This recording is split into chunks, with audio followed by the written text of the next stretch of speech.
যদি আস্তাগফিরুল্লাহ পড়া যায়, আস্তাগফিরুল্লাহ যদি পারি প্রত্যেক দিন অন্তত সকালে 100 বার, সন্ধ্যায় 100 বার আস্তাগফিরুল্লাহ করতে পারবো তো ইনশাআল্লাহ?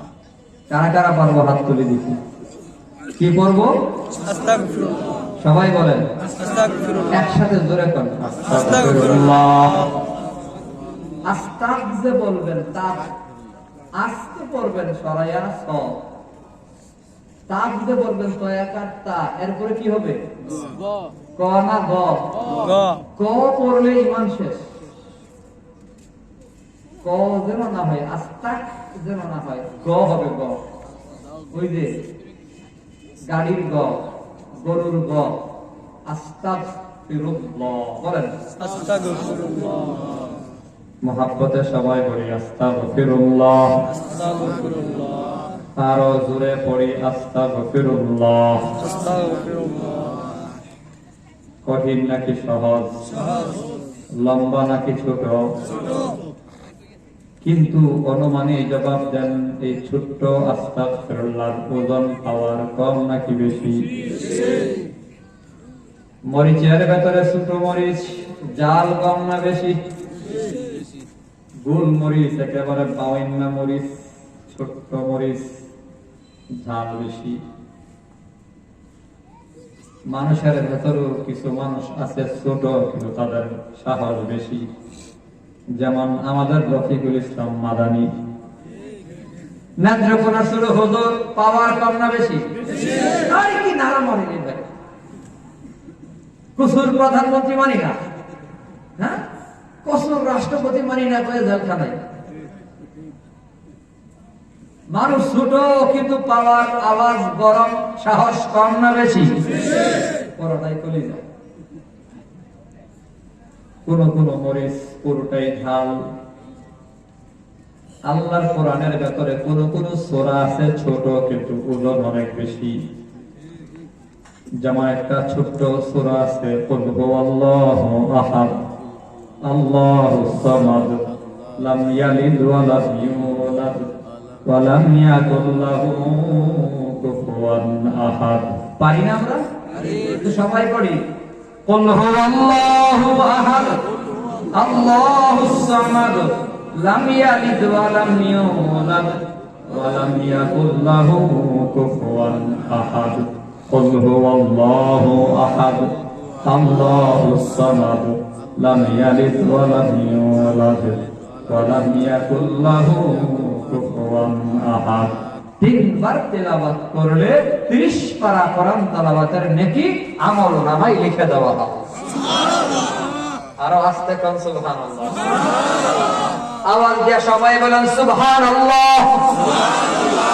ঢাকায় আওয়াজ দেন, ঢাকায় আওয়াজ সুবহানাল্লাহ। সুবহানাল্লাহ।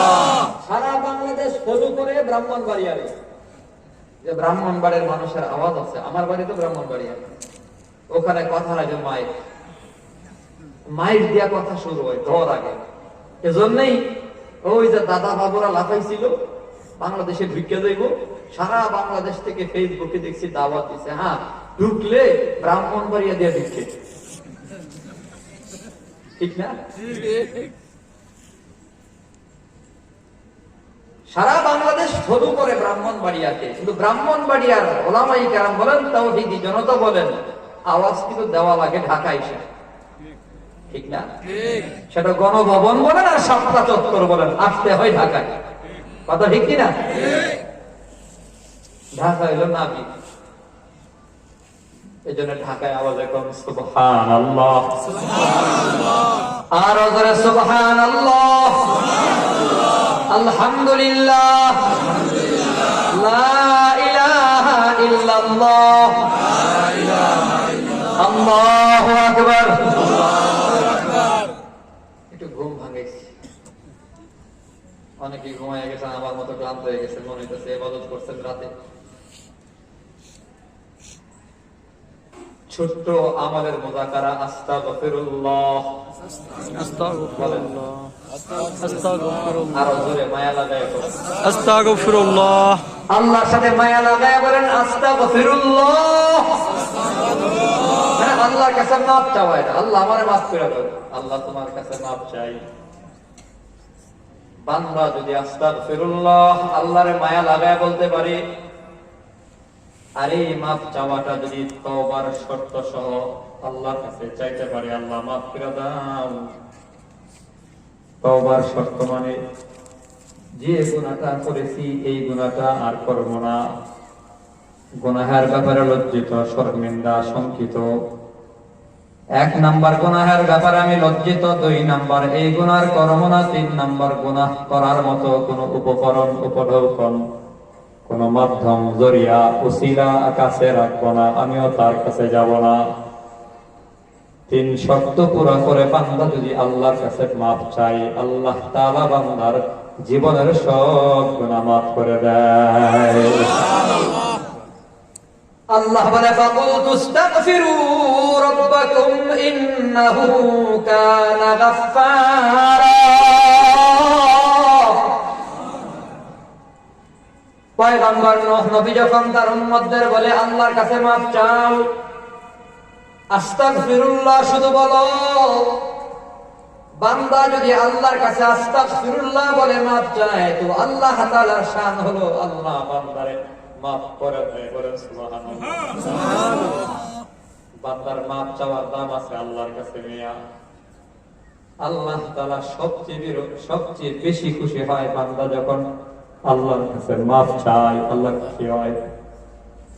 আর আমাদের কাছে মাফ চাইলে যাইতে দূরি, আরে মাফ যখন চাইছে এখন এই সময় হেরে দাতা দেওয়া মানে দুর্বলতা মনে করি। আল্লাহর কাছে বান্দা যখন মাফ চায় আল্লাহ খুশি হয়। মাফ চাওয়াটা যদি চাওয়ার মতো চাইতে পারে আল্লাহ কত খুশি। আল্লাহ বলে, ইয়া ইবাদিয়াল্লাযীনা আসরাফু আলা আনফুসিহিম লা তাকনাতু মির রাহমাতিল্লাহ। আল্লাহ বলে, ও দুনিয়ার বান্দা বান্দিরা শোনো, যদি তোমার দিল তোমারে সাক্ষী দিয়া বলে, হে আমজাদ হোসেন আশরাফি, তোমার দিল যদি তোমারে বলে ফেলে তোমার চেয়ে বড় গুনাহগার জগতে আর কেউ নাই, কুল কায়নাতের ভেতরে তুমি সবচেয়ে বড় পাপিষ্ঠ গুনাহগার বান্দা, দিল যদি একথা বলেই ফেলে তখনও তুমি আল্লাহর রহমতের আশা চাইরো না। বান্দারে, আমি আল্লাহর দয়া মায়া রহমত এত বেশি, তুমি চোখের পানি ছাড়বা আর কাঁদবা, আমার কাছে মাফ চাইবা। চোখের পানির ফোঁটার এত পাওয়ার, নাকের ডগায় আসার আগে আগে তোমার জীবনের সব গুনাহ মাফ। চোখের পানির এত পাওয়ার। ফেরেশতারা আল্লাহর সাথে কথা বলে। আল্লাহ মাখলুকাতের ভেতরে সবচেয়ে বেশি শক্তিশালী মাখলুক কোনটা? আল্লাহ কয় পাহাড়। কি বলেন? কি পাহাড় খুব শক্তিশালী। পুরো পৃথিবীর জমিনে পেরেক মারা হয়েছে পাহাড় দিয়া, কারণ পৃথিবী না নড়াচড়া না করতে পারে। বেড়াগিরি দেখাতে গেলে অত পানি খেলা মারে, ধাক্কা মারে, পেরেক মারছে পাহাড় দিয়া। পাহাড়ের মাটিও কিন্তু শক্ত হয়, কোন কোন পাহাড় পাথরের হয়। ফেরেশতারা বলে, আল্লাহ এর চেয়েও শক্তিশালী কি আছে জানবার চাই। আল্লাহ বলে, লোহা দিয়া কোদাল বানায়া, এই কোদাল দিয়া পাহাড় কেটে ফেলে পাহাড় আওয়াজ দিতে পারে না, লোহার সাথে পারে না। লোহার চেয়েও শক্তিশালী আর কোন বস্তু আছে নাকি? আল্লাহ বলে, হ্যাঁ, আগুন। কি বলেন নাকি? আগুনের ভেতরে লোহা দিলে তো গইলা যায়, পানি হয়ে যায়। ফেরেশতারা বলে, আল্লাহ আগুনের চেয়েও পাওয়ারফুল শক্তিশালী বস্তু কি বানাইছো? বলে, পানি বানাইছি, পানি। এই ফেরেশতারা, পানি আগুনে দিলে পরে আগুন নিভে যায়, কিন্তু এমন একটা আগুন আছে যেই আগুন দুনিয়ার পানি দিলেও নিভে না। ওই আগুন হলো জাহান্নামের আগুন। জাহান্নামের আগুন দুনিয়ার পানি দিয়া নিভে না। ওই জাহান্নামের আগুনের জন্য পাওয়ারফুল পানি হলো বান্দার চোখের পানি। বান্দার চোখের এক ফোঁটা পানি যদি জাহান্নামের আগুনে ফেলে দেওয়া হয়, মুমিনের জাহান্নামের আগুন তার পানি দ্বারা নিভে যায়। আল্লাহু আকবার বলেন। বান্দার চোখের পানির এত দাম, আল্লাহর কাছে এত দাম। যুবক, আল্লাহর কাছে মাপ চাও। ও বান্দা, যুবক ভাইরে, আল্লাহর কাছে শুধু বলো আস্তাগফিরুল্লাহ। আর যদি তওবার সাথে মিলে মাপ চাইতে পারো, আল্লাহ নবী বলে আত-তাইবু মিনাজ যামবি কামাল্লা যামবালা। রমজান মাসে বেশি বেশি আস্তাগফিরুল্লাহ অন্তত পড়ো, বেশি থেকে বেশি তওবা করো, আল্লাহর কাছে মাপ চাও।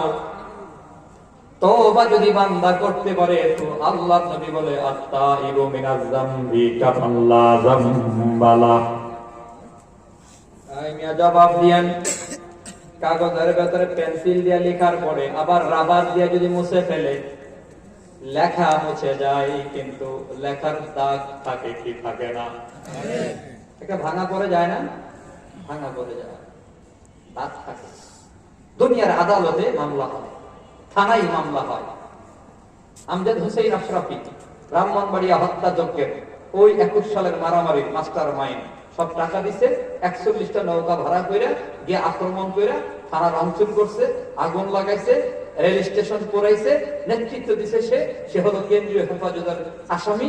এভাবে লেখা আমার নামে একটা মামলা হয়েছিল 21 সালে। এখন ধরেন বেকসুর খালাস তো হবই, আজ না হয় কাল হয়ে যাবে, টুডে টুমরু। বেকসুর খালাস দেওয়ার পরেও নথিপত্রে আমার নাম থেকে যাবে, আমার কাজ যে লেখা হয়েছে সেগুলা থেকে যাবে। মামলার নথি থেকে আসামির নাম কিন্তু মুছে না। বেকসুর খালাস দেওয়ার পরেও নথিপত্রে আসামির নাম থাকে, আসামির কাজগুলো লিখিত থাকে। কথা ঠিক কিনা? এই হলো দুনিয়ার আদালত, নথিপত্রে নাম থেকে যায়। আল্লাহ নবী বলে আত-তাইবু মিনাজ যামবি কামাল্লা যামবালা। ছোট্ট হাদিসের কত বড় কথা। আপনার আমার নবী বলে দুনিয়া ওয়ালারা যখন গুনাহ করে, আল্লাহর আদালতে ফেরেশতারা মামলা নথিভুক্ত করে, অমুকের ছেলে অমুক গুনাহ করেছে, এই গুনাহ করছে। নবী বলে যদি বান্দা আবার তওবা করে আল্লাহর কাছে মাফ চাওয়ার মতো চাইতে পারে তো আল্লাহ তাআলা তার গুনাহ তো মাফ করবেই করবে। নথি থেকে তার নাম, তার গুনার কথাগুলো আল্লাহ লিখে দেবে। ফেরেশতারা আমলনামার নথিপত্রে তাকায়া আমলনামায় গুনাহ দেখবে দূরের কথা, নবী বলে গুনাহের চিহ্ন পর্যন্ত থাকবে না। গুনাহের চিহ্ন পর্যন্ত থাকবে না। মাফ চাইবো কার কাছে? আল্লাহর কাছে। কথা কয় না? আল্লাহর কাছে। আরো জোরে কর নবী, আল্লাহর কাছে। আমার আল্লাহর কত দয়া, কত মায়া। বনি ইসরাইলের একজন মহিলার স্বামী মারা গেল, বিধবা মহিলা, সন্তান গুলা বড় অসহায়। রে যুবক, ঘরের ভেতরে খাবার নাই, সন্তান গুলারে খাওয়াবার জন্য প্রতিবেশী ধনী শিল্পপতি ধনাঢ্য ব্যক্তি কিফিল, তার নাম কিফিলের বাড়িতে হাজির। ভাই কিফিল, আমার সন্তান গুলারে বাঁচাবার জন্য কিছু সাহায্য কর। সন্তান গুলারে খাওয়াবো। মা আয়েশা দাঁড়ায় গেছেন কিফিলের ঘরের দরজার সামনে। বিধবা মহিলা, কিফিল একটু বদমাইশ প্রকৃতির মানুষ ছিল। বিধবা সুন্দরী নারী মহিলা দেখা পায়, তোরে নিয়ে বহুদিনের স্বপ্ন আমার, তুই যদি আমার মনের লালসা মেটাও তাহলে আমি তোর অভাব দূর করে দেব। জোরে কর না নাউজুবিল্লাহ। মহিলা বলে এত বড় অন্যায় কাজ করা সম্ভব না। বাড়িতে চলে গেছেন, গিয়া দেখেন সন্তানগুলো মাটিতে ঘোরাঘুরি করে। ক্ষুধার যন্ত্রণায় সন্তানগুলো বোধহয় আজকেই মারা যাবে, মাটিতে গড়ায়। দুনিয়ার কোন মা সন্তানদের কষ্ট সইতে পারে না। ও এলাকার পর্দার আড়ালের মা বোনেরা, বিধবা মহিলা সন্তানগুলোর অসহায় অবস্থা দেখা বাধ্য হয়ে আবার কিফিলের বাড়িতে হাজির হয়ে কই, কিফিল আমার সন্তানগুলোরে বাঁচা, কিছু দে, আমার সন্তানগুলোরে খাওয়াই। টিফিল বলে আমার শর্ত কি মনে আছে? মহিলা বলে হ্যাঁ, সন্তানের জীবন বাঁচাবার জন্য আমি মহিলা নিজের ইজ্জতের চিন্তা করলাম না, নিজেকে বিলাইয়া দিলেন, নে তুই তোর মনের চাহিদা পুরা কর, আমার সন্তান গুলারে বাঁচা।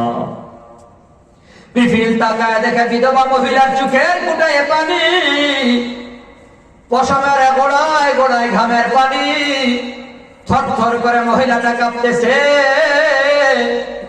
টিফিল ওই বিধবা মহিলার কম্পন আর চোখের পানি দেখা জিজ্ঞাসা করে, বোন কাঁপিস কেন আর কান্না করিস কেন? বিধবা মহিলা বলে, ভাই টিফিল, সন্তান গুলার মায়ায় গুনাহ করতে রাজি হয়ে গেছি, কিন্তু আল্লাহর আদালতের ভয়, জাহান্নামের আগুনের ভয়। এর ভাই টিফিল, গুনাহ করবো, এত বড় গুনাহ, জাহান্নামের আগুনের ভয়ে আমি কান্না করি, আল্লাহর আযাবের ভয়ে আমি কান্দি। আমার দিলের ভেতরে আল্লাহর আদালতের ভয়, আল্লাহর আযাবের ভয়। টিফিলের দিলের ভেতরে আল্লাহ তাআলা হেদায়েতের হাওয়া চালু কইরা দিল। টিফিল বলে, বোন এত হত দরিদ্র অবস্থায় তুই আল্লাহর আযাবের কথা বলিস নাই। আমি ধনের দুলাল হয়ে আমি আল্লাহর আযাব ভুইলা গেলাম, আল্লাহর কথা ভুইলা গেলাম, আল্লাহর আদালত ভুইলা গেলাম। বোন যা যা, টাকা দিয়া দিলাম, সন্তান গুলারে বাজার করে খাওয়াবি আর আমার জন্য দোয়া করবি।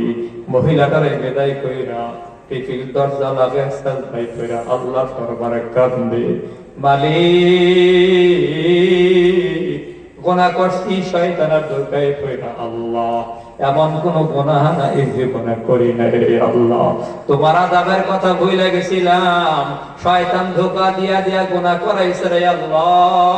সাজদায় পড়া তওবা করে আল্লাহর কাছে মাফ চাই। সাজদার ভেতরে টিফিল দুনিয়া থেকে বিদায় হয়ে গেল। এলাকায় খবর হয়ে গেছে বদমাশ টিফিল নাকি মারা গেল। মরণটা কেমন হলো এক নজর দেখার জন্য হাজার হাজার মানুষ তার ঘরে ঘরে দরজার সামনে দাঁড়ায়। দরজার সামনে দাঁড়ায়া দেখে দরজার চৌকাঠে আরবিতে লেখা উঠে গেছে, কাদ গাফারাল্লাহু টিফিল, আল্লাহ টিফিলের সব গুনাহ মাফ করিয়া দিছে।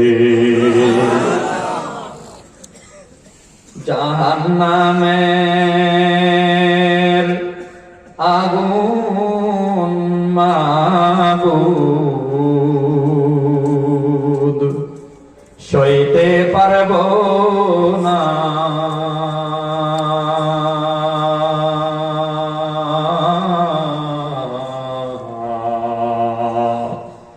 আমল নামায় গুনাহ রাইখা আল্লাহ মরণ দিও না। জবাব দেন তো ভাই বুকা, আমাদের আমল নামায় গুনাহ আছে না নাই? কথা কন না, গুনাহ আছে না নাই? চোখের পানি চাইরা তওবা করা দরকার, আল্লাহর কাছে মাফ চাওয়া দরকার। ইদানিং কালে আমি বয়ান করতে পারি না, দিন ভাঙা আমার। মাত্র 15 দিন হলো আমার 14 মাসের ছেলে সন্তান মারা গেছে। বাবার সন্তান মারা যায়, বাপ এই সন্তানের লাশ বহন করে ঘর থেকে নামায়া গোসল কইরা কাফনের কাপড় পরায়া জানাজা পড়ায়া কবরে নামছি। এরপরে কবরে নামাইছি। কুলের বাচ্চা যে মায়ের মারা গেছে, ওই মায়ের কলিজায় কত ব্যথা। এখন ঘরে দেখি, সারা বাংলাদেশে বয়ান করতাম, বাবার আগে ছেলের মরণ হয়, দুনিয়াতে আসার সিরিয়াল আছে, যাওয়ার সিরিয়াল নাই। দাদা আগে আসে, এরপরে বাপ, এরপরে নাতি আসে। যাওয়ার সিরিয়াল কিন্তু উল্টা হয়, দাদার আগে নাতির মরণ, বাবার আগে ছেলের মরণ। আমার ছেলেটা যেদিন মারা গেছে, আমার আব্বা আমার ঘরে আসিল, বাসায় ছিল, এবং ব্রাহ্মণবাড়িয়া শহরে বাসা নিছি মাত্র 5-6 মাস হলো। আব্বা এই প্রথম আমার বাসায় গেছিল। ওই দিন অনেক বলে বাসায় নিয়েছিলাম, ঢাকায় থাকি ভাইয়ের বাসায়, আমার ঢাকার বাসায় ছিল। আমি যখন ব্রাহ্মণবাড়িয়া গেলাম তো আব্বারে নিতে পারি না, আমি যেদিন আসমু তোমার বাসায় আসমু, ওই দিন আব্বা রাত 8টায়, 80 বছর বয়স আমার বাবার, রাত 8টায় আমার আব্বা ঘরে গেছে, আর 11টায় আমার ছেলেটা মারা গেছে। আমার এক বন্ধু কান্দে আর কয়, আমার নিজের চোখের সামনে আমার বন্ধু ঘরে ছিল, খবর পায় আসছে। তো আমার বন্ধু আমার কাছে কান্দে আর বলে, দেখলাম দাদার আগে নাতির মরণ, বাবার আগে সন্তানের মরণ। রে মুসলমান যুবক ভাই, জবাব দেন, আজকে রাতের ভেতরে আমার আপনার মরণ হওয়ার সম্ভাবনা আছে না নাই? বরং মৃত্যুটাই নিশ্চিত, বেঁচে থাকাটা অনিশ্চিত। বেঁচে থাকা অনিশ্চিত, বাঁচবো যে কোনো গ্যারান্টি তো নাই, ওয়ারেন্টিও নাই। মারা যাবো গ্যারান্টি আছে, আজ না হয় কাল, কথা কোন ঠিক কিনা? মারা যাবো গ্যারান্টি আছে, নিশ্চিত, কোনো সন্দেহ নাই। অতএব ও মুসলমান যুবক ভাই, আল্লাহ বলে, ওয়ালা তামুতুন্না ইল্লা ওয়া আনতুম মুসলিমুন। আল্লাহ বলে, মারা যাওয়ার আগে মুসলমান হয়ে মরো। মরার পরে নাকি মরার আগে? কথা কয় না। তাই মুসলমান হয়ে মরার কথা আল্লাহ বলছে। তো মুসলমান হও মরার পরে নয় আগে? আল্লাহ বলে, মরার আগে তুমি মুসলমান হয়ে মরো। কখন তুমি মরবা তোমার জানা নাই, এখন হতে পারে, সেকেন্ডের ভেতরে হতে পারে। আজিব তো লাগে, বাবার চোখের সামনে বাচ্চাটা গাড়িতে পুড়ে গেল। দেখেন নাই আজকে ফেসবুকে? গ্যাস পাম্পে গ্যাস নিতে গেছিল, তো বাবা নামছে গাড়ির থেকে, মায়াও নামছে গাড়ির থেকে, বাচ্চাটা গাড়ির ভেতরে ব্রাস্ট করেছে, আগুন ধরেছে, গাড়িটা পুড়ে গেল। বাচ্চাটাকে নামানোর আর সুযোগ পাইল না, গাড়ির ভেতরে বাচ্চাটা পুড়ে গেল মা বাবার চোখের সামনে। আল্লাহ আমাদেরকে মাফ করেন, সবাই বলি আমিন।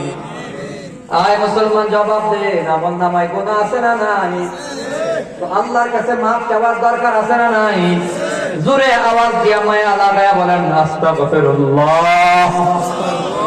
আরো জোরে আস্তাগফিরুল্লাহ। যদি আল্লাহ কবুল করে ফেলে আজকের কথা, আমল নামায় পুনরায় আল্লাহ মরণ দিও না, এই কথাটা যদি কবুল করে ফেলে, তো বান্দা তোমার জীবন ধন্য, তুমি জান্নাতের মেহমান। ধরে তুমি সুবহানাল্লাহ। সবাই আওয়াজ এখন, আমল নামায় গুনাহ রাইখা আল্লাহ মরণ দিও না। সবাই কর না, আমল নামায় গুনাহ রাইখা আল্লাহ মরণ দিও না।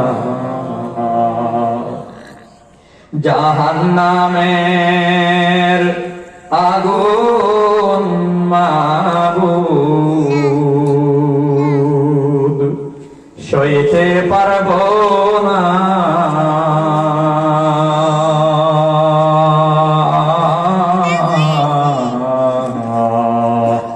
আমল নামায় গুনাহ রাইখা আল্লাহ মরণ দিও না। বলেন না, আমল নামায় গুনাহ রাইখা আল্লাহ। আজরাইল যেদিন ধরা দেবে,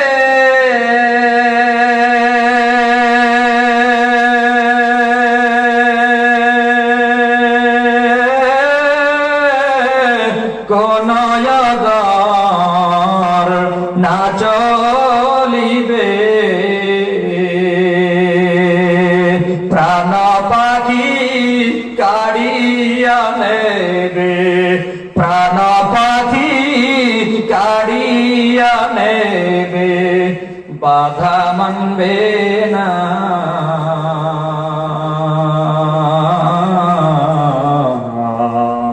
আমল নামায় গুনাহ রাইখা আল্লাহ মরণ দিও না, আমল নামায় গুনাহ রাইখা আল্লাহ মরণ দিও না। মুনকার নাকির ফেরেশতায় এসে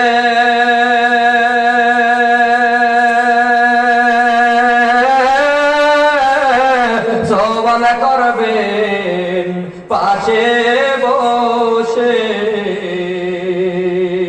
সঠিক জবাব না পারিলে, সঠিক জবাব না পারিলে উপায় হবে না।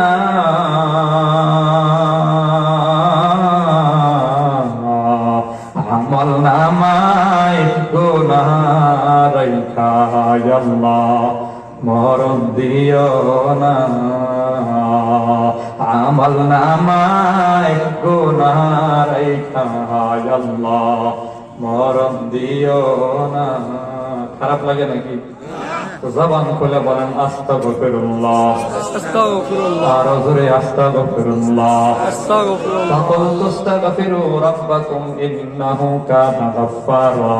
আস্তাগফিরুল্লাহ যদি আমল বানাতে পারো, আল্লাহ বলে জীবনের সব গুনাহ মাফ। ইউরসিলিস সামা আলাইকুম মিদরারা। আস্তাগফিরুল্লাহ যাদের আমল হবে, আল্লাহ তাআলা তাদেরকে রহমতের বৃষ্টি দান করবে। আসমান থেকে রহমতের বৃষ্টি আল্লাহ নাযিল করে দেয়। ইস্তিগফার তো পাওয়ার আমল যদি হয় তো আসমানি রহমতের বৃষ্টি। ওয়ায়ুমদিদুকুম বিআমওয়াল। আল্লাহ তাআলা বলে ইস্তিগফার যারা আমল হবে, আল্লাহ তার মাল ও দৌলত বাড়ায়া দেয়। ওয়া বানিন, আল্লাহ তার সন্তান বাড়ায়া দেয়। ওয়ায়াজআল লাকুম জান্নাতিন ওয়ায়াজআল লাকুম আনহারা। আল্লাহ তাআলা আস্তাগফিরুল্লাহ ওয়ালা বান্দার জান্নাত দেয়, জান্নাতের পরে নহর আনহারা, বিভিন্ন রকমের মধুর দুধের নহর আল্লাহ তাআলা দান করে। আস্তাগফিরুল্লাহ এত পাওয়ার, এক নাম্বার জীবনের সব গুনাহ মাফ। আমল কি? আমল একটাই, আমল সহজ, আস্তাগফিরুল্লাহ। আরে ভাই কি সহজ? ওযু লাগে না, গোসল লাগে না, দাড়িও লাগে না, টুপিও লাগে না, পাঞ্জাবিও লাগে না, পায়জামা পরা লাগে না, আতর মাখা লাগে না, মেসওয়াক করা লাগে না, তসবিহ লাগে না, জায়গা পাক, জামা পাক, কাপড় পাক, হারায়া না, হুইত্তা না, দাঁড়ায় না, বয়া নাকি পশ্চিমে না পূর্বে, কোনো দিক টিক লাগে না। যখন পারো তখন বলো আস্তাগফিরুল্লাহ। কাইন্দা যদি আল্লাহর কাছে বলতে পারো, একবার বলার দ্বারাই আল্লাহ তাআলা তোমার 80 বছর জীবনের গুনাহ মাফ করে দেবেন।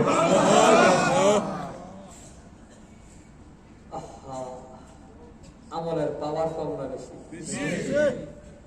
দুই নম্বর বলে রহমতের বৃষ্টি। বান্দারে আল্লাহ বৃষ্টি দেয়, সুবহানাল্লাহ। রহমতের বৃষ্টি কই যখন যেই বৃষ্টি দরকার। ওই যে মুসা নবী নামাজ পড়া বৃষ্টির জন্য দোয়া করতে, বয়ান শুনছেন না? আল্লাহ কি বলছে, মুসা মজলিসে একজন গুনাহগার আছে, তারে দূরে সরাইয়া দাও। কে রে তুই? পাপিষ্ঠ গুনাহগার, তোর কারণে আল্লাহ বৃষ্টি দেয় না, বের হ, না হয় আল্লাহ কিন্তু আমারে জানিয়ে দিবে। ওই বান্দা চোখের পানি ছেড়ে নীরবে কান্দে আল্লাহর কাছে, আল্লাহ আমার গুনাহ আমি জানি, তুমি জানো, আজ তো কেউ জানে না, এখন যদি বের হওয়াই লাগে তো ধরা পড়ে গেলাম। আল্লাহ তুমি আমারে মাফ করে দাও, ইজ্জত বাঁচাও, গুনাহ থেকে মাফ চাই, গুনাহ করব না, ওয়াদা করলাম। সাথে সাথে আল্লাহ তাআলা রহমতের বৃষ্টি ছেড়ে দিলেন। মুসা নবীকে আল্লাহ আমারে ঝোটা বানিয়ে দিলা, আমারে মিথ্যুক বানিয়ে দিলা, কেউ তো গেল না, আল্লাহ বৃষ্টি তো দিয়া দিলা। আল্লাহ কয়, মুসা রে, যার পাপের কারণে, গুনাহের কারণে বৃষ্টি বন্ধ ছিল, তার আস্তাগফিরুল্লাহর কারণে বৃষ্টি চালু হয়ে গেছে। আল্লাহ কি বেজার হচ্ছে না আপনারা? একটু গরম বয়ান শুনতে চান? সামনে রমজান, আমল করে। অন্যের দোষ লয়ে অনেক গরম কথা কইছে, বিডি খাইয়া গেছে, নিচে গা লুটপাট করছে, চুরি করছে, ভাগছে, ইন্ডিয়া গেছে গা, মুদির বাড়িতে আছে, বহুত কথা কইছি, শুনছি। নিজের আমলের খবর একদিনও নেই নাই। ওই জালেমের বিচার আল্লাহ করবো বলে, এখন নিজের আমল নিজে শুদ্ধ করে। আর কি করতে হবে? এত ক্ষমতা থাকার বড় পালান লাগছে। 41 সাল পর্যন্ত থাকার স্বপ্ন দেখছে, 40 মিনিট সময় নেই। আল্লাহ কত বিচার করতো? 41-এর আগে দৈত্যান্ন একান্না ক্ষমতা ছাড়তাম না। পুলিশ নিজের, র্যাব নিজের, আর্মি নিজের, নাকি সব নিজের দলের মানুষ বন্দুক এখন ঘুরাইছে। আগে যেই বন্দুক প্লেয়ার, আগে যেই পুলিশ। আমি গত পরশুদিন আল্লামা দেলোয়ার হোসেন সাইদি রহমাতুল্লাহি আলাইহির একটা বক্তব্য শুনলাম। যেই পুলিশ আজকে বিএনপি জামাতের দৌড়ায়, এই পুলিশ আওয়ামী লীগের দৌড়াইব, এই বক্তব্য শুনছিলাম। আসলেই দেখতেছি যে পুলিশ আগে এলাকার কথার কথা আওয়ামী লীগের নেতারে জিগাইতো, ভাই সাহেব কোন কারে ধরতাম, এখন আইসা হুজুরে জিগায়, এলাকার বিএনপির নেতারে জিগায়, জামাতকে জিগায়, কারে ধরতাম কর কথা কয়। আগে তাদের কথাই মোল্লারে ধরতো, এখন মোল্লারে জিগায় কারে ধরতো। পুলিশ তো হেডে হয়ে শুধু এক থানার পুলিশ আরেক থানায় গেছে, পাল্টাইছে আর কি, কথা বুঝেন। ধামরাইয়ের পুলিশ গেছে মনে করে নবীনগর, আমাদের ব্রাহ্মণবাড়িয়া, আর ব্রাহ্মণবাড়ির নবীনগরের পুলিশ এসে ধামরাই। পুলিশ কিন্তু আগের টাই, শুধু আসামি পাল্টাইছে, পুলিশ পাল্টাইছে না। খেলাটা কার? কথাটা না, খেলা কার? শুধু খেলোয়াড় চেঞ্জেছে, বল তো আগে প্লে, ফুটবল তো এরকম, বুঝলেন নাই? যেই রশি দিয়া হুজুরের কোমরে বাঁধতো, যেই রশি দিয়া হুজুরের হাতে বাঁধতো, সেই রশি দিয়ে এখন দরবেশ বাবারে বাঁধে। রশি কি পাল্টাইছে? রশি তো পাল্টাইছে। আজি সাবধান, আসেন নিজের চিন্তা করি। এখন রমজান চলে আসছে, রোজা একেবারে নাকের ডগায়, গোনা দিন জায়গা, কোন দিকটা যাইব খবরও নেই। সবে বরাত আছে না গেছে গা? গেছে গা। কিন্তু কাজটা কি করছি দেখছেন? আল্লাহর হাবিব কি বলছে? সবে বরাত শুরু থেকে শেষ পর্যন্ত, সন্ধ্যার পর থেকে না ফজর পর্যন্ত 12-13 ঘন্টা প্রতিটা সেকেন্ডে আল্লাহ বান্দারা ডাকছে, আমার কাছে মাফ চা, আমি মাফ করে দেব। আল্লাহু আকবার বলেন না? আল্লাহ ডাইকা ডাইকা বলছে, আমার কাছে রিজিক চাইবি না, চা, আমি রিজিক দিতে আসছি। প্রথম আকাশে রহমতের নজর নিয়ে আল্লাহ অপেক্ষা করেছে, এই বান্দা তোর কি সমস্যা আমার কাছে বল, আমি আল্লাহ তোর সমস্যা সমাধান করে দেব। এই যে ডাইকা ডাইকা বলছে, সময়টা সামনে না গেছে না? গেছে গা, শেষ। আবার 1 বছর হায়াতে বাঁচতে পারলে সবে বরাত থেকে দেখা হইবে। এজন্য সময়টা দাম দেয়, 1 সেকেন্ডের অনেক দাম। 24টা ঘন্টা আল্লাহ বান্দার চেহারার দিকে তাকিয়ে দিচ্ছে, আমার বান্দা কখন আমার ডাক দিবে। আব্বারে ডাকে, আম্মারে ডাকে, শ্বশুরে ডাকে, ছেলেরে ডাকে, মেয়েরে ডাকে, আল্লাহ অপেক্ষা করে। বান্দা আমার একটা ডাক দিলে আমি আল্লাহ 70 বার জবাব দেব। আল্লাহু আকবার বলেন। আল্লাহ বলেন আস্তাগফিরুল্লাহ, আস্তাগফিরুল্লাহ, আরো বলে আস্তাগফিরুল্লাহ, আস্তাগফিরুল্লাহ। মা বোনদের জন্য বলবো, রান্নাঘরে একা একা রান্না করেন, কেউ নাই, তখন আস্তাগফিরুল্লাহ। দোকানদার ভাই, কাস্টমার সামনে নাই, আস্তাগফিরুল্লাহ। সিএনজি ড্রাইভার ভাই, সিএনজি ড্রাইভিং হুইলে বসে আস্তাগফিরুল্লাহ। মোটরসাইকেল চালাই আর আস্তাগফিরুল্লাহ। কাদের ফাঁকে ফাঁকে বাঁকে বাঁকে, খেলাধুলার ফাঁকে ফাঁকে ও আস্তাগফিরুল্লাহ। যদি ইস্তিগফারের উপর আমল করে, আল্লাহ তাআলা বলে ইউমদিদকুম বিআমওয়াল, আমি আল্লাহ তোমার মাল বাড়ায়া দেব। তুমি কি ধনী হইবা, মাল ওয়ালা হইবা, শিল্পপতি হইবা, তো আস্তাগফিরুল্লাহর উপর আমল করো, আমি আল্লাহ তোমার মালের মালিক বানিয়ে দেব। এখন যদি কেউ 1 বছর পরে আমার পায়া প্রশ্ন করেন, হুজুর আপনি বলে যাওয়ার পরে আস্তাগফিরুল্লাহ পড়ছি, মাগার মাল বাড়ে নাই, দোকানও বাড়ছে না, বেতনও বাড়ছে না, জায়গা জমিনও বাড়ছে না, তাহলে আপনি একদিনের বিশ্বাস রাখেন যতটুকু মাল আল্লাহ আপনাকে দিয়েছে ওই মালের ভেতরে বরকত বেশি ছিল। হয়তো মাল দেবে, না হয় মালে বরকত দেবে। মাঝে মধ্যে খেয়াল করেন মিয়া, বরকতের কত দাম। কারু কারু ঘরে মাল আছে, মাগার বরকত নাই। আমি দেখছি ফ্রিজ ভরা গুস্ত, তরি তরকারি, মাছ মাংস অভাব নাই, কিন্তু খাইতে পারে না।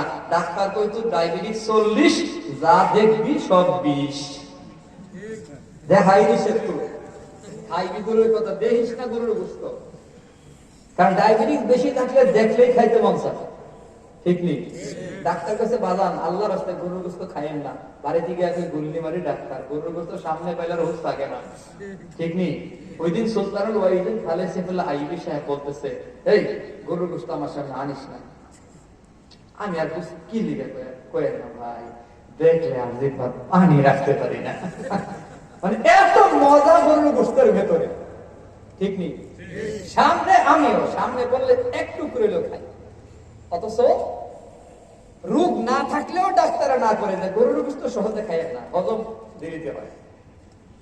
তো যাই হোক, বলতেছিলাম কারো কারো মাল আছে কিন্তু মালে বরকত নাই, ইচ্ছা মতো খাবার।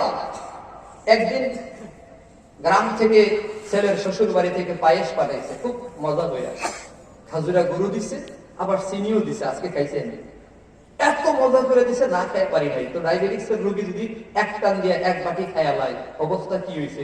এমন ঘটনা ঘটছে, এ মজার পায়েস দেখে টান দিছে, খাইছে, পেট গেছে 5 পা, বাথরুম গেছে 4 পা, এখন টয়লেটে গিয়ে কোথায় মাগার খাওয়াবে না। তো বন্ধুরে ফোন দিয়া কই, কি রে কি করতাম? কই আকিজ বিড়ি টান। আজি তো আওয়াজ দেয়া কোন, মাল বেশি দরকার নাকি মালে বরকত বেশি দরকার? এই মাল বেশি না বরকত? আরো যারা কোন, বরকত না মাল? মাল না বরকত? বরকত। 1000 বছর আগে নবী দোয়া শিখাইয়া গেছে, তোমার সামনে খাবার আসবে, আসলেই তুমি বরকতের দোয়া করো আগে, আল্লাহুম্মা বারিক লানা ফীমা রাযাকাতানা। আল্লাহু আকবার বলে বরকতের দোয়া করো আগে। খাওয়ার কপালে আছে কিনা জানোই তো না, খাবার কপালে আছে কিনা জানা না, ইফতার সামনে নিয়ে বসছে নাকি, ইফতারের প্লেট থেকে ধরে নিয়ে গেছে। আপনাদের এই সুলতানুল ওয়াহিদিন খালেদ সাইফুল্লাহ আইয়ুবী সাহেবকে যখন গ্রেফতার করছিল, ইফতারির সামনে থেকে সম্ভবত। খাবার কি শ্বশুর বাড়ির নাকি জারখানায় নাকি মামুর বাড়ির জানা নাই, এটা একমাত্র জানে কে? এজন্য রিজিক তো বন্টন করছে আল্লাহ। আপনারে আমারে বানাবার 50,000 বছর আগে আল্লাহ রিজিকের বন্টন করে রাখছে। অতএব হযরত ওমরের মতো দোয়া করেন। হযরত ওমর আল্লাহর কাছে দোয়া করতো, আল্লাহ রিজিক চাই না, রিজিক তো বন্টন করে দিছো, এখন তোমার কাছে প্রাপ্ত রিজিকে বরকত চাই। বরকত বলেন, রিজিক নাকি বরকত? বরকত। আল্লাহ তাআলা বলে, আস্তাগফিরুল্লাহর উপর আমল করবে, আমি আল্লাহ তোমার মালের ভেতরে বরকত দিয়া দেব। ওয়া বানিন, ইস্তিগফার যার আমল হবে আমি আল্লাহ তারে সন্তান দান করব। সুবহানাল্লাহ বলেন, সন্তান দেব, সন্তান মিয়া। নবীর একজন সাহাবীর ঘরে ছেলে হয় না, তো নবীর দরবারে আয়েশা বলে, ইয়া রাসূলুল্লাহ আমার লাগি দোয়া করেন, আল্লাহ যেন আমার ছেলে দেয়। তো নবী বলে, তোমার দোয়া শিখাইয়া দেই, তুমি আস্তাগফিরুল্লাহ আমল করবে। তুমি ওই সাহাবী আস্তাগফিরুল্লাহ ইস্তিগফার যত আছে আমল করতেছে করতেছে করতেছে করতেছে, আল্লাহ তাআলা তাকে 10টা ছেলে সন্তান দান করছে। অনেক জায়গায় যারা বুড়া মানুষ 70 বছর 80 বছর, তারা হয়তো মনে মনে কই এই বয়ানটা আরো 30 বছর আগে শুনলে কাম হইতো। অন্তর ডেক ফেল হয়ে গেছে গা, আস্তাগফিরুল্লাহ পড়লেই কি আর না পড়লেই কি। মুফাসসিরানে কারাম বলে, বানিন মানে তোমাকে আল্লাহ তাআলা সন্তান সন্ততি আওলাদ দান করবে। ছেলে হইছে না কি হইছে? নাতি হবে। সুবহানাল্লাহ। আমার দাদার ঘরে মাত্র 3 ছেলে, আর দাদার ছোট ভাই ছোট দাদার ঘরে ছেলে মেয়ে কিচ্ছু হয় না, আরেকটা বিয়ে করছে তাও হয় না, 2 বিয়ে করছে বাচ্চা কাছে হয় না। তো আমার আব্বারে আমার বড় দাদা থেকে ধার নিছে আর কি, ভাতিজারে লালন পালন করছে, বড় করছে আর দোয়া করছে। তো বড় দাদার গড়েও হয়েছে 3 ছেলে 1 মেয়ে, এর বেশি তো হয়েছে না। কিন্তু আল্লাহর কি ফজল এবং করম, আমার আব্বার ঘরে আমরা 7 ভাই 3 বোন।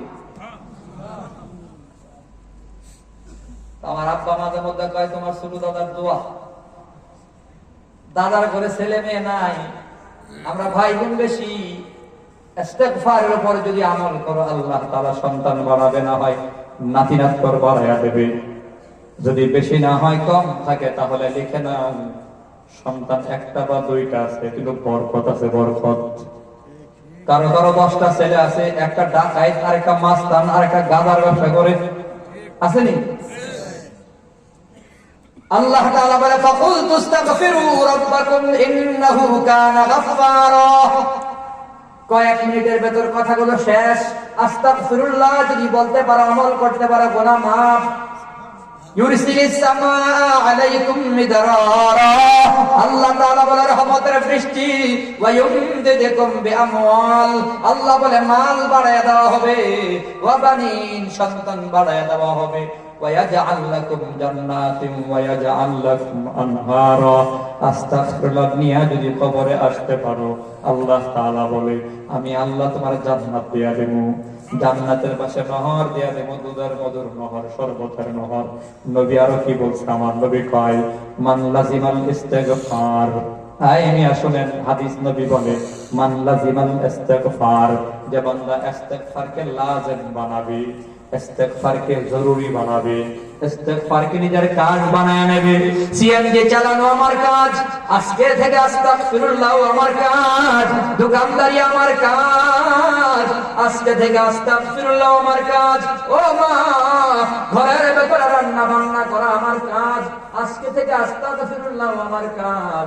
আল্লাহ নবী বলে মান লাজিমাল ইস্তিগফার, ইস্তিগফারকে যদি কেউ কাজ বানায়, লাজিম বানায়, জাআলাল্লাহু লাহু, আল্লাহ তাআলা তার জন্য ফয়সালা করে, তার জন্য আল্লাহর সিদ্ধান্ত হয়ে যায় মিন কুল্লি দিখিন মাখরাজা।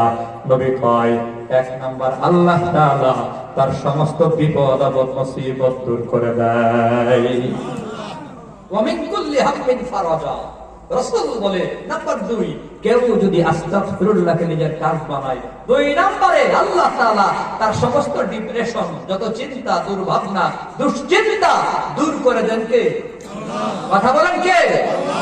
ওয়া রাযাকাহু মিন হাইসু লা ইয়াহতাসিব।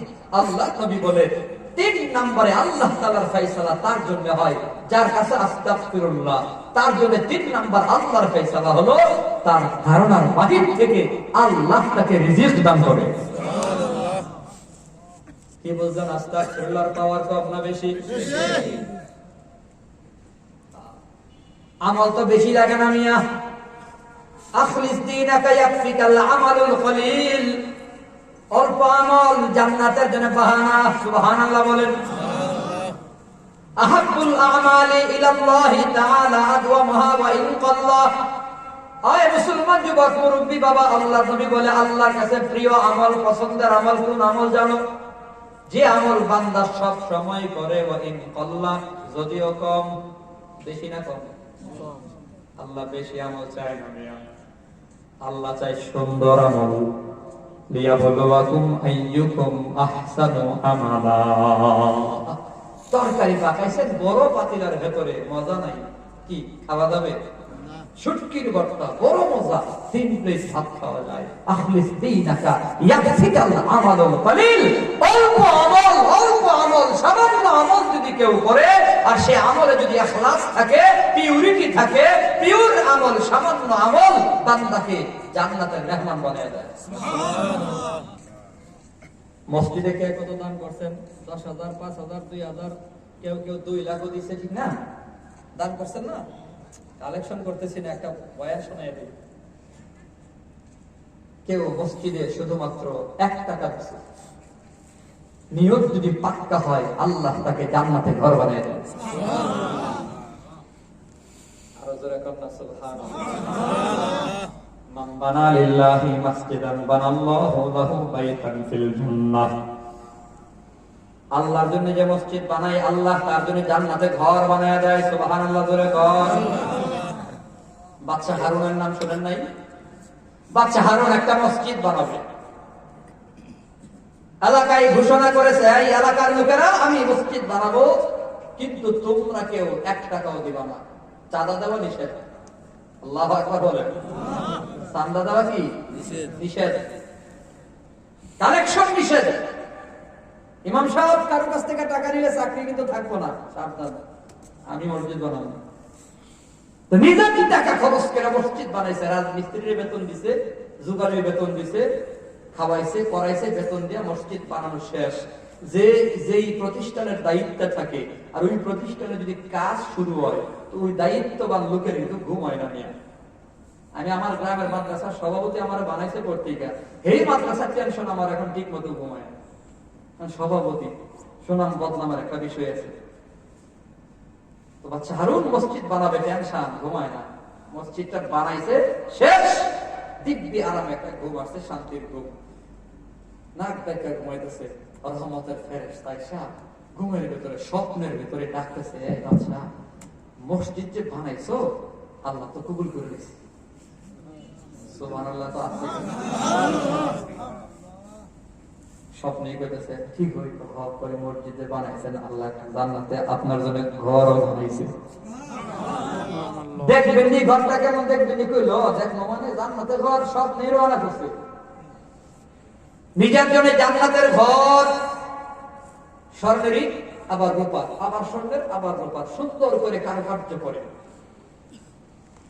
ইয়াকুত পাথর দিয়া খুব সাজায় গোছায় room, drawing room, dining room, guest room, বারান্দা, সুইমিং পুল সব দেখে দেখে বের হয়ে দেখে যে ঘরটা দেখে বের হয়েছে, এই ঘরের বিপরীত পাশে সেম হুবহু আরেকটা ঘর। ঘর কয়টা? বাচ্চা মনে মনে কয়, জান্নাতে আল্লাহ ঘর দিব একটা, আমারই বোধহয় ঘর দিছে 2টা। আচ্ছা এইটা দেখছে, এইটাও দেখতে পাই। আস্তে আস্তে করে ওই ঘরের দিকেও যায়, ঘরের দারোয়ানে কই, দাঁড়ান ভাই, দাঁড়াইতাম কেন, তুই আমার চিনস? কই চিনি। এই ঘর কার? ওই মসজিদ যে বানাইছে তার। আমি তো বানাইছি। কয় না, মসজিদ আপনি বানাইছেন না, তো আপনি তো মাল এনে দিচ্ছেন। মসজিদ বানাইছে রাজমিস্ত্রি। কেনা বানাইছে? রাজমিস্ত্রির বেতন দিছি তো। হ্যাঁ, এরপর রাজমিস্ত্রির লোকে একটা জুগালিয়া ছিল, সহকারী জুগালি, পানি আগায় দেয়, ইট আগায় দেয়, মশলা আগায় দেয়। আহমদ মুসা নামের এক জুগালি, আল্লাহ ওই জুগালি আহমদ মুসার জন্য জান্নাতে এই ঘরটা বানাইছে। আর আজকে কোন সুবহানাল্লাহ, কোন সুবহানাল্লাহ। বাদশার ঘুম ভেঙে গেছে, বাদশা হারুনের ঘুম ভাঙছে। বাদশার চান্দিটা গরম, কোটি টাকা খরচ করে মসজিদ বানাইলাম আমি, জুগালি আমার থেকে বেতন নিল, খাইলো, আমার মসজিদে কামলা দিয়া জান্নাতে সমান ঘর পাইয়া গেল, হুবহু ঘর। এখন বাদশার চিন্তা হইল, দুনিয়াতে আমি বাদশা, দুনিয়াতে সে জুগালি, কিন্তু পরকালে জান্নাতে আমিও জান্নাতে ঘরের মালিক, এবারেও জান্নাতে ঘরের মালিক, দুইজনই এমপি। দুনিয়াতে বাদশাই আমি আর সে হইল জুগালি, কিন্তু পরকালে জান্নাতে সেও এমপি আমিও এমপি। সুবহানাল্লাহ। বাজারও গাড়ি নিয়ে গেছে এমপি সাহেব, আরেকজন সিএনজি লয়ে গেছে, র্যাঙ্ক তো সমান হয়, কথা ঠিক নেই। জান্নাতে ঘর, বাদশার ঘুম ভাই গেছে, টেনশন আছে, আরে কি হইলো, কি করলো রে আমলদার। কিন্তু জান্নাতের মেহমান তো সে, বাদশাও তো আল্লাহর ওলি, তো বিনয় নম্রতা আছে, ফখর তো নাই। ওই জুগালির বাড়িতে চলে গেছে। জুগালির বাড়ি থেকে ডাকছে আহমদ মুসা। আহমদ মুসা বাদশার গলার আওয়াজ পায়া ভয় পেয়ে গেছে, হাই হাই, বাদশা আমার বাড়িতে কেন? বের হয়ে সালাম দিছে। সালামের জবাব দিয়ে আহমদ মুসা বলে, বাদশা নামদার, আপনি আমার বাড়িতে কেন? বাদশা হারুন ওই জুগালিরে আন্দা করে বুকের সাথে জড়ায়া চোখের কপালে একটা চুমু খায়া জিগায়, এই আহমদ মুসা, কি এমন আমল করছিস বল? আল্লাহ তোর জন্য জান্নাতে ঘর বানিয়ে দিছে, তোর জন্য আল্লাহ জান্নাতে ঘর বানিয়ে দিছে। আহমদ মুসা বলে, বাদশা আপনি না করেছেন, আপনার মসজিদে দান করা যাবে না। সারাদিন আপনার মসজিদের কামলা দিয়া জোগাড়ি দিয়া রাতের বেলা আমি আমার বাবার জমিনে কোদাল নিয়ে মাটি কাটি। রাতের আধারে মাটি যখন কাটতে গেলাম, মাটির একটা চাকা উল্টায় দেখলাম মাটির চাকার নিচ থেকে 3টা পাথর বের হয়ে গেছে। 3টা পাথর হাতে নিয়ে দেখলাম আপনি বিদেশ থেকে যে পাথর কিনে আনছেন মসজিদ বানাবেন, আপনার কিনে আনা পাথরের মতো হুবহু 3টা পাথর। তো মনে মনে ভাবলাম আল্লাহ আমার 3টা পাথরের মালিক বানাইছে। মসজিদে দান করা যাবে না। গভীর রাত, বাদশাহ আমি আপনার মসজিদের সামনে পাথরের স্তূপের কাছে দাঁড়াইয়া ডানে বামে চারদিকে তাকাইলাম, কেউ আসেনি না, কেউ আমার দেখে নাই। পকেট থেকে 3টা পাথর খুইলা আপনার পাথরের তালে ফালাইয়া দিয়া আমি আল্লাহর ডাইকায় কইছি, আল্লাহ আমি বড় গরিব, ও মালিক তুমি আমার গরিব বানাইছো, এত দামি মসজিদে দান করার মতো যোগ্যতা আমার নাই, টাকাও নাই, পয়সাও নাই। আবার বাদশাহ পালন করছে, এই 3টা পাথর পাইছি, আল্লাহ তোমার করে দান করে দিলাম। বাদশাহ আবার কপালে চুমু খায় কয়, আহমদ মুসা বুঝতে পেরেছি, কোটি টাকা খরচ কইরা আল্লাহ আমার যা দিছে তোর নিয়ত পাক্কা থাকার কারণে 3টা পাথরের বিনিময়েও আল্লাহ তোর জান্নাতে ঘর দিয়া দিছে। টেনশন কিসের যে আমি 10,000 দিতে পারলাম না? কিসের টেনশন? আমি 5,000 দিতে পারলাম না, আমি 1,000 পারি না, কিসের চিন্তা তোমার? তুমি শুধু দোয়া করো না আল্লাহর কাছে, আল্লাহ এই মসজিদটার চাহিদা তুমি পুরো করে দিও। এটুকু দোয়া আল্লাহর কাছে করবে, আল্লাহ তারাও জান্নাতের ভোট দিয়ে দেবে। সুবহানাল্লাহ। আল্লাহ তো উসিলা বাহানা তালাশ করে, আমার আল্লাহ বাহানা তালাশ করে। বলতেছিলাম মুসলমান যুবক ভাইরা, আমল বেশি লাগে না, ছোট্ট একটা আমলের মুযাকারা করেছি, মাহে রমজানে আমলটা খুব বেশি বেশি করব। ওই আমল হচ্ছে আস্তাগফিরুল্লাহ। বলেন কি? আস্তাগফিরুল্লাহ। বলেন আস্তাগফিরুল্লাহ। আস্তাগফিরুল্লাহ। আরো জোরে আস্তাগফিরুল্লাহ। আস্তাগফিরুল্লাহ। সবাই কয় না, মায়া লাগে, বলেন আস্তাগফিরুল্লাহ। আরে মুসলমান বাবা, আস্তাগফিরুল্লাহর কত পাওয়া। ছোট্ট একটা ঘটনা শোনাই, 2 মিনিট লাগবে। ইমাম আহমদ ইবনে হাম্বল রাহমাতুল্লাহি আলাইহি, যুগ শ্রেষ্ঠ ইমাম আহমদ ইবনে হাম্বল, ওই যুগে ওনার চেয়ে বড় আলেম আর নাই। ইমাম আহমদ ইবনে হাম্বল দূর দূরান্তে গেছে দাওয়াতের মেজাজে, দাওয়াতের মিশনে, এলাকার মানুষকে দাওয়াত দিয়া রাতের আধারে ইমাম আহমদ ইবনে হাম্বল চলে যাবে। কুয়াশা, ঠান্ডা, থরথর করে মানুষ কাঁপে, অন্ধকারকে সয়ে দেখা যায় না। ইমাম আহমদ ইবনে হাম্বল রাহমাতুল্লাহি আলাইহি মনে মনে ভাবে মসজিদে থাইকা যাব নাকি, মসজিদ তালাবদ্ধ, কেউ নাই তারে গ্রহণ করবে, এলাকার কেউ চিনেও না। ইমাম আহমদ ইবনে হাম্বল ওই যুগের শ্রেষ্ঠ আলেম, উনি সেখান থেকে বের হইয়া গিয়া ইমাম আহমদ ইবনে হাম্বল 4 রাস্তার মোড়ে, যেখানে 24 ঘন্টা দোকানপাট খোলা থাকে, এমন একটা 4 রাস্তার মোড়ে ইমাম আহমদ ইবনে হাম্বল দাঁড়ায় গেলেন। গভীর মনোযোগ, এই এলাকার মুসলমান বাবা, যুবক বন্ধু, পর্দার আড়ালের মা বোনেরা, ইমাম আহমদ ইবনে হাম্বল থরথর করে কাঁপতেছে। এলাকার একজন যুবক দোকানদার, রুটি বিক্রেতা। ইমাম আহমদ ইবনে হাম্বল তো বুড়া মানুষ, মায়া লাগছে, কাছে গিয়া কই, চাচা গো, আপনি সারা রাত কষ্ট করার দরকার নাই, আসেন না, আপনি আমার দোকানে একটু আরাম করবেন, এরপরে চলে যাইবেন। বুড়া মানুষ মনে করে দোকানের ভেতর জায়গা দিলেন। যুবক যেই খাটে ঘুমায় ওই খাটে জায়গা দিলেন। বুড়া ইমাম আহমদ ইবনে হাম্বল ওই খাটে শুয়ে গেলেন।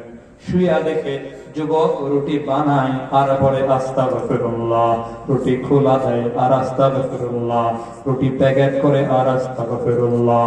ইমাম আহমদ ইবনে হাম্বল শোয়া থেকে ওইটা দাঁড়ায় কাছে আইসা বলে, এ বাজার, তোমার দোকানে আসার পর থেকে দেখছি তুমি বারে বারে আস্তাগফিরুল্লাহ তুমি কেন করো? যুবক বলে, চাচা গো, আস্তাগফিরুল্লাহ পরে পরে আমি আমার জীবনে যত দোয়া করেছি, আল্লাহর কাছে যত প্রার্থনা করেছি, আমার এমন কোন দোয়া নাই আল্লাহ কবুল করে নাই, এমন কোন চাওয়া নাই আল্লাহ কবুল করে নাই। একটা দোয়া মাত্র বাকি। কোন দোয়াটা বাকি বলো আমারে? যুবক বলে, চাচা শুনছি ইমাম আহমদ ইবনে হাম্বল নামে নাকি একজন লোক আছে, বড় একজন আল্লাহর ওলি, বড় আলেম। যুবক বলে, চাচা গো, ইমাম আহমদ ইবনে হাম্বল নামে বড় আলেমের নাম শুনছি, কিন্তু জীবনে দেখি নাই। আল্লাহর কাছে আস্তাগফিরুল্লাহ পরে পরে দোয়া করতেছি, আল্লাহ ইমাম আহমদ ইবনে হাম্বল রে না দেখে আমারে মরণ দিও না। আয় আল্লাহ, মরণের আগে অন্তত একবার ইমাম আহমদ ইবনে হাম্বল রে দেখায়ও। ইমাম আহমদ ইবনে হাম্বল চোখের পানি ছেড়ে কাঁদবে আর কয়, যুবক আমার চেহারার দিকে তাকায়া দেখ, আমারে দেখ, ভালো করে দেখ, আমি হইলাম ইমাম আহমদ ইবনে হাম্বল। তোর জীবনের যত দোয়া সব দোয়ার মতো এই দোয়াটাও কবুল হয়ে গেছে। আস্তাগফিরুল্লাহ এত পাওয়ার, এত পাওয়ার, এত পাওয়ার। সকালে 100 বার, সন্ধ্যায় 100 বার, অন্তত দৈনিক 200 বার আস্তাগফিরুল্লাহ, আস্তাগফিরুল্লাহ, আস্তাগফিরুল্লাহ পড়ব, আমল করব। কারা কারা শেষবারের মতো আল্লাহরে দেখান তো? ইনশাআল্লাহ, ইনশাআল্লাহ, বলেন ইনশাআল্লাহ। ইনশাআল্লাহ। সকালে কয়শো বার? 100 বার। রাতে কয়শো বার? 100 বার। কি পড়বো? আস্তাগফিরুল্লাহ। বলেন কি পড়বো? আস্তাগফিরুল্লাহ। আরো জোরে আস্তাগফিরুল্লাহ। আস্তাগফিরুল্লাহ। এই একটা আমলের মুযাকারা করব। আজকে আর অন্য বয়ান করব না। এই আমল যদি করতে পারেন, যদি আজকে থেকে সবাই আমল করা শুরু করেন, তো মাহফিল সার্থক, সফল। মসজিদে 1000 দিয়েছেন, জান্নাতে ঘর পেয়েছেন। আমল বেশি লাগে না, আমল বেশি লাগে না। আল্লাহ তো বাহানা তালাশ করবে। আল্লাহ তাআলা আমাদের সবাইকে এক বাহানা নিয়ে যেন জান্নাতে যেতে পারি, সবাই বলে আমিন। আমার যে কলিজার টুকরা ছেলে 14 মাসের বয়সে চলে গেলেন, দোয়া করবেন আল্লাহ যেন এই ছেলেকে আমার পরিবারের জন্য জান্নাতের জরিয়া বানায় দেয়। আমিন। খুব কান্নাকাটি করে কালকে রাতে অনেক কাঁদছে, আমি চাই চাই দেখছি, তো হাদিস শোনাই। হ্যাঁ, কান্দো কেন? রাসূলের হাদিসটা শোনো, শোনাই। ইদা মাতা ওয়ালাদু আবদি, বান্দার সন্তান যখন মারা গেল, তো ফায়াকুলুল্লাহু তাআলা লিমালাইকাতিহি, আল্লাহ তাআলা ফেরেশতাদেরকে জিজ্ঞাসা করে, আকাবাসতুম ওয়ালাদা আবদি, এই আমার বান্দার সন্তানকে কবজ করছো? ফেরেশতারা বলে, নাআম, হ্যাঁ আল্লাহ করছি।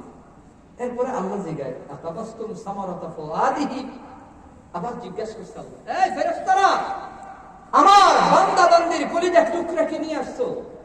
আল্লাহ বলতেছে কলিজার টুকরা। আকাবাসতুম সামারাতা ফুআদিহি, ফেরেশতারা আমার বান্দা বান্দির কলিজা নিয়ে এসেছো তোমরা, কলিজার টুকরা? ফেরেশতারা বলে, হ্যাঁ আল্লাহ আনছি তো। আল্লাহ জিজ্ঞাসা করে, মাযা ক্বালা আবদি, আমার বান্দা তখন কি বলছিল? আমার বান্দা বান্দি তখন কি বলছে তার সন্তান যখন মারা গেছে? তো ফেরেশতারা বলে, হামিদাকা ওয়াস্তারজা, আল্লাহ আপনার প্রশংসা করছে এবং ইন্না লিল্লাহি ওয়া ইন্না ইলাইহি রাজিউন বলছে। তাই তাহলে একটা কাজ করো, বুনু লিআবদি বাইতান ফিল জান্নাহ, আমার এই বান্দা বান্দির জন্য জান্নাতে একটা ঘর বানিয়ে দাও। হাদিসটা শোনাই যে তুমি ধৈর্য ধরছো, আল্লাহ তোমাকে জান্নাতে ঘর দিয়ে দিয়েছে। ভিন্ন হাদিসে আসে, নবজাতক সন্তান, নিষ্পাপ সন্তান, নাবালক সন্তান যদি মারা যায় আর মা বাবা যদি ধৈর্য ধরতে পারে, তো ওই মা বাবাকে সাথে না নিয়ে ওই সন্তান জান্নাতে যাবে না। আমার নবীর কলিজার টুকরা মারা গেছে, ইব্রাহিম তার নাম, বয়স 2 বছর কাছাকাছি। মারিয়া রাদিয়াল্লাহু তাআলার ঘরে জন্ম নিয়েছে। সন্তান যাদের মারা গেছে অথবা মরে নাই, যদি মারা যায় ধৈর্য ধরবেন কেন? শুনেন, নবীর কাছে খবর গেছে, নবী আপনার ছেলে মারা গেছে। রাসূল দৌড়ায় ঘরে আসছে। আয়েশাকে, মারিয়া কোথায়? ঘরের ভেতরে, এই যে রুমাল দিয়ে ঢাকা, চেহারাটা খুলছে নবী, খুইলা ছেলের চেহারার দিকে তাকায় নবীর চোখ থেকে ঝরঝর করে পানি পড়তেছে। তো আম্মা জান মারিয়া জিজ্ঞাসা করি, ইয়া রাসূলুল্লাহ, আপনি তো নিষেধ করছেন আপনজন মারা গেলে কান্নাকাটি করতে। রাসূল বলে, মারিয়া রে, আমি কান্দি না, কিন্তু আমার চোখের পানি আমার কথা শুনে না। চোখের পানি আটকাইতে পারি নাই। তবে মারিয়া, তুমি যে ধৈর্য ধরেছ, সে সংবাদ তোমার জন্য, তোমার সন্তান ইব্রাহিম তোমাকে হাতে ধরে আল্লাহর জান্নাতে পৌঁছে দেবে। অন্য হাদিসে আসে, ওই নাভি দিয়া পেজ দিয়া মা বাপরে মায়ের জান্নাতে, হাতের মা বোনেরা বাবারা সন্তান মারা গেলে ধৈর্য ধরে। আপনারা দোয়া করবেন আমি যেন ধৈর্য ধরতে পারি, আমার এই বাচ্চা ছেলেটাই যেন জান্নাতের নমুনা হয়, বাহানা হয়। সুলতানুল ওয়াইজিন খালেদ সাইফুল আইয়ুবী সাহেব সইনা ফোন দিয়ে রাতে কয়, ভাই আপনার কপাল করছে, আমাদের বুজুর্গরা দোয়া করতো, আল্লাহ আমার একটা নাবালেগ বাচ্চা নিয়ে যায়, এটাই যেন আমার বাহানা হয়। অতএব আপনারা দোয়া করবেন আমার বিবি যেন ধৈর্য ধরতে পারেন। আরো 2 ছেলে আছে, 2 মেয়ে আছে, কিন্তু কুলের বাচ্চার প্রতি মায়া তো আলাদা। 14 মাস তো কুলে ছিল, পিঠে ছিল, দুধের বাচ্চা। সব বাচ্চারা বাইরে গেলে ওই বাচ্চাটা মায়ের কাছে থাকতো, জ্বালাইতো কিন্তু কাছে থাকতো। এখন জ্বালাই না কেন, এ দুঃখে কাঁদে, কেউ জ্বালাই না নেই। আমি দোয়া করি আল্লাহ তাআলা, এটা বড় ব্যথা, আল্লাহ তাআলা কাউকে যেন তার সন্তানের লাশ বহন না করায়। বাবার জন্য সবচেয়ে বড় ভারী, সবচেয়ে বড় ওজন বলা ভারী বোঝা হলো নিজের সন্তানের লাশ কাঁধে করে কবরে নেওয়া। বাবার লাশ সন্তান নেয়, এটা স্বাভাবিক। দাদার লাশ নাতি নেয়, এটা স্বাভাবিক। কিন্তু নাতির লাশ দাদার কাঁধে, সন্তানের লাশ বাবার কাঁধে, এটা অস্বাভাবিক। তো আমি দোয়া করি, আপনারা দোয়া করবেন এই মাহফিলে, এই মসজিদের চাহাত যেন আল্লাহ তার গাইবী খাজানা থেকে পুরা করে দেন। সবাই বলে আমিন। আমিন। কষ্ট পাইছেন আপনারা? আমার কোন কথায় কষ্ট পাইছেন? আল্লাহ তাআলা আমাদেরকে জান্নাতে যেন সাথী বানায়। যা বলেছি ভুল ভ্রান্তি হলে ক্ষমা চাই, সহিহ কথাগুলোর উপর আমল চাই। আমরা সবাই দোয়া মুনাজাত করে একসাথে যাবো ইনশাআল্লাহ। সকলে একবার দুরূদ শরীফ পড়ি।